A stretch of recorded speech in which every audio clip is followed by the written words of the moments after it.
අයිබෝන් යාළුවනේ මම අදත් කල්පනා කරා රුලට් සම්බන්ධව ඔබට වැදගත් වෙන යම් තොරතුරක් ඔබත් එක්ක බෙදා ගන්න.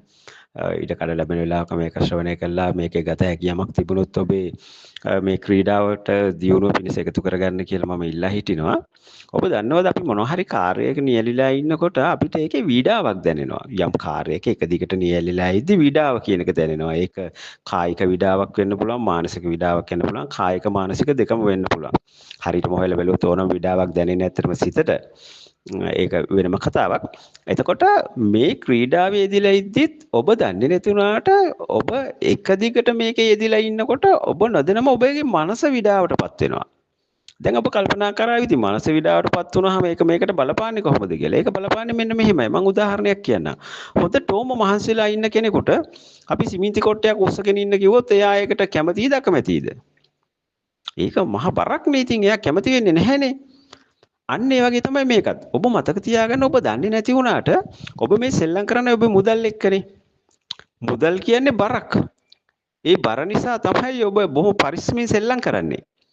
පරිස්සම කියන අද සිතුවිල්ලත් බරක් ඔබට. හරිද? ඒ බර නිසා තමයි ඔබ විඩාවටපත් වෙන්නේ, ඔබ පරිස්සම් වෙන්නේ, ඔබගේ මුදල පිළිබඳ ඔබට හැඟීමක් ඇති වෙන්නේ. සිතුවිලි කියන්නේ බරක්. එතකොට ඔබ තබන බෙට් එක පිළිබඳවත් ඔබේ සිත ඇතුලේ බරක් තියෙනවා. ඒක හොඳට මතක තියාගන්න. හරිද? හැබැයි මේක හරි ලස්සන කරුණක්. මේක හරිම මේ ගැඹුරින් අධ්‍යයනය කරන්න ඕනේ කාරණයක්. මම කියන දේ ඔබට තේරෙවි. මම විශ්වාස කරනවා. එතකොට බලන්න මේ අපි නොදැනම ක්‍රීඩාවේ එක දිගට නිලා ඉද්දී අපේ සිතට ඇති වෙන මේ බර, මේ විඩාව විසින් මොකද කරන්නේ? අර බෙට් එක එහෙම නැත්නම් ඔබ තබන ඔට්ටු තබන මුදල පිළිබඳ ඔබේ සිතේට ඇති කරන බරෙන් හැල්ලු වෙන්න බලනවා.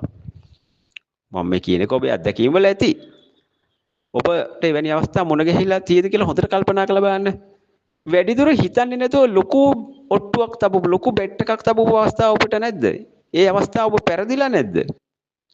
පස්සේ ඔබ කල්පනා කළා නැද්ද? ෂා අපරාධනේ මම මෙතෙන්ට මෙහෙම තිබ්බේ මට මේකට නෙවෙයි මේ අහවල් තැනටනේ තියන්න තිබ්බේ. මම මේ අංකෙට නෙවෙයිනේ තියලා තියෙන්නේ. ඇයි මම මේ ඔට්ටුව තිබ්බේ? පස්සේ ඔබ කල්පනා කළා ඇති. ඒ අන්නර මානසික විඩාව නිසා. ඒ බරෙන් ඔබේ සිත නිදහස් වුණා ඔබට නොකියාම. මේක හරීම වැදගත් කාරණාවක්. ඒක නිසා රුලට් සෙල්ලම් කරගෙන යද්දී ඔබ වෙන ගේම් එකක් උනත් කමන්නේ සෙල්ලම් කරගෙන යද්දී කෙටි වෙලාවකින් නවත්තලා අනිවාර්යෙන් විවේකයක් ගත යුතුමයි. අනිවාර්යෙන් මේක මම නම් කරන දෙයක්. මං හිතනවා ඒක මගේ සාර්ථකත්වයට උපයෝගී වුණා. මං හිතනවා මේක ඔබේ සාර්ථකත්වයටත් උපයෝගී වේවි. ඔබට මේක ගත යුතු යමක් කියලා හිතනවා නම් මේක ඔබේ ජීවිතයට උකහා ගන්න කියලා ඉල්ලා හිටිනවා. සියලු දෙනාටම ආයුබෝවන්.